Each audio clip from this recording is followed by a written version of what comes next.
அன்பு உள்ளம் கொண்ட உறவுகள், நண்பர்கள் அனைவருக்கும் அன்பு வணக்கம். நான் தமிழ் சுரேன். ஒரு நேரடியான ஒரு பதிவினூடாக உங்களை சந்திக்கிறதுல பெரும் மகிழ்ச்சி. எல்லாரும் எப்படி இருக்கிறீங்க? அன்பின் கரம் என்று சொல்லி ஒரு யூடியூப் சேனல் ஒண்ணு ஆரம்பிச்சிருக்கிறேன். விருப்பமானவங்க வந்து அந்த யூடியூப் சேனலை வந்து சப்ஸ்கிரைப் பண்ணி, நான் போடக்கூடிய பதிவுகளை பாருங்க. அதில் நான் இப்போ சில முயற்சிகளை வந்து ஆரம்பிச்சிருக்கிறேன். எனக்கு ஒரு 3 ஏக்கர் காணி இருக்குது. இந்த காணிக்குள்ள கொஞ்சம் ஆடு வளர்ப்பு, சின்ன சின்ன விவசாய நடவடிக்கைகள், அப்படி கொஞ்சம் கட்டம் கட்டமாக ஏழுமான அளவுக்கு செய்து கொண்டு போகணும்னு சொல்லி ஒரு முயற்சி ஒன்று எடுத்திருக்கேன். அப்போ அதனுடைய முதல் கட்டமாக வந்து ஒரு 5 ஆடு வேண்டி விட்டுருக்கு. அது விட்டு வேண்டி ஒரு 8 மாதம் ஆகுது. அது இப்போ வந்து குட்டியெல்லாம் போட்டு ஒரு 10 ஆடுகிட்ட நிற்கிது. பால் மாடு வளர்க்குறதுக்குரிய ஆசையும் முயற்சியும் இருக்குது. அதுவும் அடுத்தடுத்த கட்டங்களில் நான் செய்வேன். அதே மாதிரி சின்ன சின்ன விவசாய நடவடிக்கைகள், அதாவது தர்பூசணி, வாட்டர்மெலன் போடுறது, மரக்கறி செய்கள் இப்படியெல்லாம் செய்து கொண்டு போகிறேன். விருப்பமானவங்க வந்து அந்த யூடியூப் சேனலை வந்து சப்ஸ்கிரைப் பண்ணி, நான் போடக்கூடிய பதிவுகளை பாருங்க. அதில் நான் இப்போ என்ன மாதிரி ஆரம்பிச்சுன்னா, ஒரு நாள் என்னென்ன வேலை திட்டங்கள் செய்கிறேன், அதில் என்ன பிரச்சனைகள் எதிர்நோக்குறேன், அதோடைய வளர்ச்சி எப்படி இருக்குது, அதையும் தாண்டி இப்போ ஒரு பொருள் இப்போ அந்த காலமாக உங்களுக்கு தெரியும், நான் வந்து ஆடு விற்பனைக்கு இருக்குது, மாடு விற்பனைக்கு இருக்குன்னு சொல்லி பதிவுகள் போட்டிருப்பேன். இனிமே அந்த யூடியூப் சேனலோட தான் இந்த விற்பனை செயல்பாடுகளையும் செய்ய இருக்கிறேன்.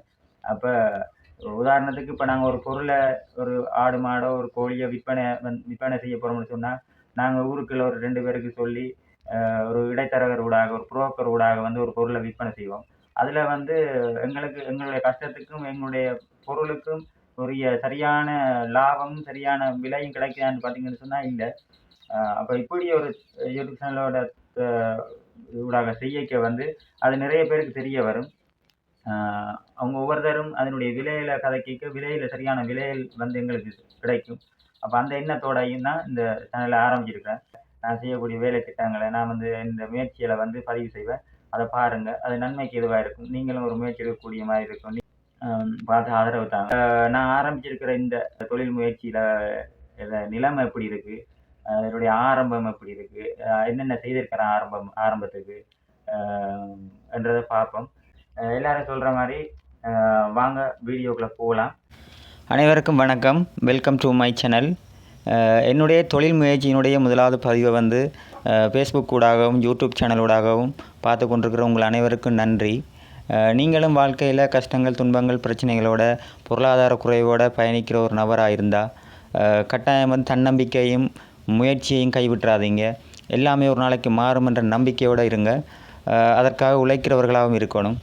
இந்தியாவில் பார்த்திங்கன்னா முன்னுக்கு கொஞ்சம் வாழை மரம் வச்சுருக்கிறேன். இந்த வாழையை உங்களுக்கு நான் முதலாவதாக பதிவு செய்கிறேன்னு சொன்னால், வாழவை அது இன்னும் வாழ வைக்கும்ன்றது என்ற ஒரு கருத்து. பார்த்திங்கன்னு சொன்னால் எங்கள் ஒவ்வொருத்தர வீடுகள்லையும் வந்து கட்டாயம் வாழை மரம் இருக்கும். அது வந்து தோட்டமாக செய்யாட்டியும் ஒரு மரம் 2 மரமாவது வாழை மரம் வச்சுருப்பாங்க. ஏனென்று பார்த்திங்கன்னு சொன்னால், வேறு நாட்டவர்களுக்கும் வேறு இனத்தவர்களுக்கும் வந்து இந்த வாழை மரம்ன்றது ஒரு பயிர். அதனுடைய பயனை எடுக்கிறதுக்காக வந்து இந்த வாழை மரத்தை பயிரிடுவாங்க. ஆனால் தமிழர்களாகிய எங்களை பொறுத்தவரையில் எங்களுடைய வாழ்வியலோட, எங்களுடைய பண்பாட்டோட, கலாச்சாரத்தோட, பாரம்பரியத்தோட ஒரு ஒன்றிச்சு போகிற ஒரு மரமாக தான் இந்த வாழை மரம் இருக்குது. நல்லதோ கெட்டதோ என்று சொல்லி எதுக்குமே ஒதுக்காமல் முன்னுக்கு வந்து நிற்கிறது இந்த வாழை மரமாக தான் இருக்குது. அது மட்டும் இல்லாமல் எங்களுடைய வாழ்வாதாரத்தையும் போக்குறதாகவும் இருக்குது. அதனால் வந்து கட்டாயம் எல்லோரும் வீடுகளில் வாழை மரம்ன்றது 1 2 வைங்க. அப்படியே இங்கெல்லாம் பார்த்திங்கன்னு சொன்னால், இப்போ ஒரு 6 மாத காலமாக வந்து நாம் வாழ்கிற வீடாகவும் பசலைகள், மருந்து, வேலை செய்கிற ஆயுதங்கள் வைக்கிறதுக்கு வந்து ஒரு சின்ன ஒரு கொட்டில் ஒன்று அமைச்சிருக்கிறேன்.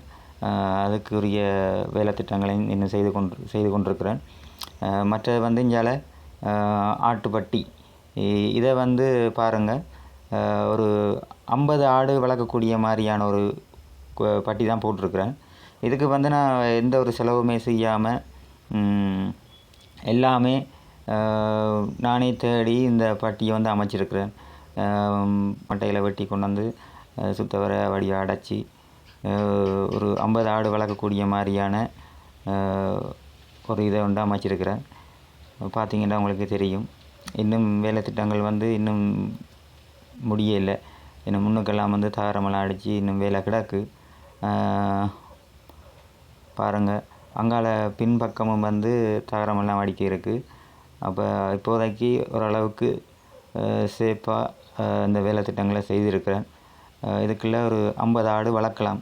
என்னுடைய முதலாவது திட்டமே வந்து முதல் கட்டமாக ஒரு 50 ஆடு 50 தாய் ஆடுகளை சேர்த்து வளர்க்க வலிக்கிட்டால் தான் ஆட்டில் ஒரு லாபமான ஒரு நிலைமைக்கு போகலாம்.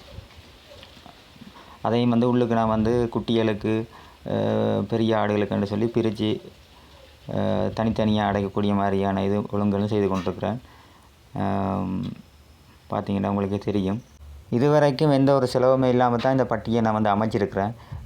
இனிமேல் வந்து ஒரு பெரிய செலவு ஒன்று இருக்குது. என்னென்னு பார்த்தீங்கன்னு சொன்னால் இதுக்கு நல்ல தகரம் வண்டி ஃபுல்லாக மேலே அடைக்கணும். இருக்கிற பழைய தகரங்களை வச்சு அடைச்சிருக்கிறேன். ஆனாலும் அது மழை நேரங்களில் ஒழுகுது. அதை மட்டும் செய்துட்டேன்னு சொன்னால் இந்த ஆட்டுப்பட்டிக்குரிய வேலை முடிஞ்சிடும். இந்தியாவில் பார்த்திங்கன்னு சொன்னால் என்னுடைய இந்த முயற்சிக்கு பெரிய சவாலாக இருக்கிறதே வந்து தண்ணி பிரச்சனை தான். மண் கிணறு வந்து ஃபுல்லாலாம் இடிஞ்சு இடிஞ்ச நிலையில் இருக்கிறதால வந்து இதை நம்பி பெரிய அளவில் தோட்டங்களோ எதுவுமே செய்யலாது. இப்போதைக்கு இந்த ஆடு வளர்ப்புக்குரிய பயனுக்கும் மற்ற சின்னதாக ஒரு சில தோட்டங்களையும் செய்து கொண்டிருக்கிறேன். அப்போ அதையும் இனி வர நாட்களில் செய்வேன். பார்த்திங்கன்னு சொன்னால் இந்தியாவில் ஒரு சின்ன குளிக்கிற ரூம் ஒன்று அமைச்சிருக்கிறேன். அதுக்குள்ளே பாருங்கள் மூட்டை மிளகான்னு சொல்லுவாங்க. அந்த மிளகாக்கண்டு எவ்வளோ செழிப்பாக நிற்குதுன்னு. இப்போ பயிர்கள் வந்து எதுவுமே வந்து நீர் எல்லாத்துக்குமே நல்லபடியாக இருக்கணும். அப்போ தான் அது செழிப்பாக இருக்கும். தண்ணீர் பிரச்சனை தான் வந்து எனக்கு ஒரு பெரிய சவாலாக இருக்குது. ஒரு குழாய் கிணறு ஒன்று அடிச்சிட்டேன்னு சொன்னால் நல்ல வெற்றிகரமாக இருக்கும். மற்ற கரண்டும் இல்லாமல் இருந்தது. இப்போ வந்து கரண்ட் ஒழுங்கெல்லாம் நான் செய்துட்டேன். இவ்வளோ காலம் வாட்டர் பம்ப் மூலமாக தான் வந்து விவசாயம் செய்து கொண்டு வந்தேன்னா, இப்போ கரண்ட் வந்துட்டுன்னு சொன்னால் ஒரு மோட்டர் வசதியோடு செய்யலாம். இந்தியாவில் பார்த்திங்கன்னு சொன்னால் ஆடு மாடு வளர்க்குறதுக்கு 100க்கு 100% நல்ல ஒரு இடம் வடிவாக வளர்க்கலாம். ஆடு வளர்ப்புன்றது நல்ல ஒரு லாபம் தர தொழில். அது உங்களுக்கு தெரியும். அதனால தான் நான் அதை முதலாவது அதை தெரிவு செஞ்சு அந்த தொழிலை செய்கிறேன். என்னுடைய முதல் இலக்கையை பார்த்திங்கன்னு சொன்னால் ஒரு 50 தாயாடுகளை சேர்க்கணுன்றது தான். ஏன்னு சொன்னால் ஒரு 50 தாயாடு நின்றால் தான் அதில் சரியான வருமானத்தை நாங்கள் பார்க்கலாம். முதலாவது ஒரு 25 ஆடு வந்து குட்டி போடுமென்று சொன்னால் 50 குட்டி வந்துடும். அதில் ஒரு 20 குட்டியாவது நாங்கள் வந்து 6 மாதத்தால் விற்று காசாகிடலாம். அப்படி அதை வளர்த்து விற்கிற நேரத்தில் இன்னும் ஒரு 25 ஆடு அங்கால குட்டி போட வலிக்கிட்டுரும். அப்போ ஒரு நல்லபடியாக இந்த ஆட்டு வளர்ப்பை செய்து கொண்டு போகலாம்ன்றபடியாக தான் இந்த ஆட்டு வளர்ப்பை நான் வந்து தெரிவு செஞ்சு முழு முயற்சியோடு அதை செய்து கொண்டிருக்கிறேன். அது மட்டும் இல்லாமல் இந்தியாவில் பார்த்திங்கன்னு சொன்னால் சின்ன சின்ன விவசாயங்கள், அதாவது நான் வந்து கூடுதலாக தர்பூசணி வாட்டர் மிலன் போடுறது.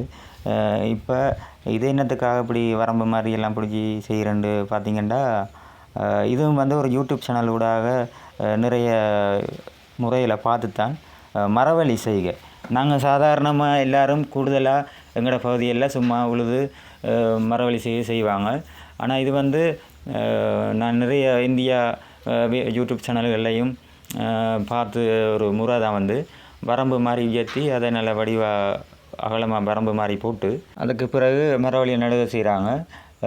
நல்ல விளைச்சல் விளையுது. அதனால தான் நானும் வந்து இந்த முயற்சியை இந்த முறை செய்து பார்க்குறேன். இது வெற்றிகரமாக நல்ல ஒரு விளைச்சலோட வருமென்று சொன்னால் அடுத்தடுத்த கட்டங்களில் உங்களுக்கு நான் இதை வந்து உங்களுக்கு பதிவு பண்ணுவேன். நீங்களும் செய்து பார்க்கலாம். இது வந்து எல்லா மிஷினரியால் ஒரு கொஞ்சத்தில் செய்துட்டு போகிற வேலை. எனக்கு இதை இந்த தரையை சாரி இந்த வரம்பு பிடிச்சி இந்த நடுக செய்கிறதுக்கு மட்டும் ஒரு கிழமைக்கு மேலே முடிஞ்சுது. அடுத்தடுத்த வீடியோக்களில் வந்து இந்த முளைத்திறன் என்ன மாதிரி இருக்குது, விளைச்சல்கள் வரைக்கும் இதை விற்பனை செய்கிற நாள் வரைக்கும் உங்களுக்கு பதிவுகளை நான் போட்டு கொண்டிருப்பேன். ஆதரவு தந்தீங்கன்னா சரி. நான் வந்து இதுக்கு தூவல் நீர் பாசனம் செய்திருக்கிறேன். மரவள்ளி செய்கையை பற்றி ஒரு தனியாக ஒரு பதிவு ஒன்று உங்களுக்கு நான் போடுவேன் கட்டாயம். அதை நீங்கள் பாருங்கள். மற்றது வந்து இவ்வளோ நேரம் வந்து என்னுடைய இந்த தொழில் முயற்சியினுடைய ஆரம்ப பதிவை வந்து பார்த்தவங்கள் அனைவருக்கும் நன்றி. நீங்களும் விவசாயம் செய்கிறவர்களாக இருந்தால் விவசாயத்தை ஆர்வத்தோடையும் ஆசையோடையும் செய்யுங்க. நினைக்கிற அளவுக்கு விவசாயத்தில் வருமானங்கள் வாழ்வாதாரம் இல்லாட்டியும் அதை செய்கிறதில் ஒரு சந்தோஷம் இருக்குது. விடியிற மண்வெட்டியை பிடிக்கிறதில் ஒரு சந்தோஷம் இருக்குது. எல்லாருக்கும் நன்றி. இவ்வளோ நேரம் பொறுமையாக அந்த வீடியோ பார்த்ததுக்கு. தொடர்ந்து ஆதரவு தாங்க. சேனலை சப்ஸ்கிரைப் பண்ணுங்கள். எல்லா விடயங்களையும் வந்து நான் பதிவேற்றம் செய்வேன். மற்றது வேறு ஒன்றும் இல்லை. எல்லாருக்கும் மனமார்ந்த நன்றியை தெரிவித்துக் கொள்கிறேன். நன்றி, வணக்கம்.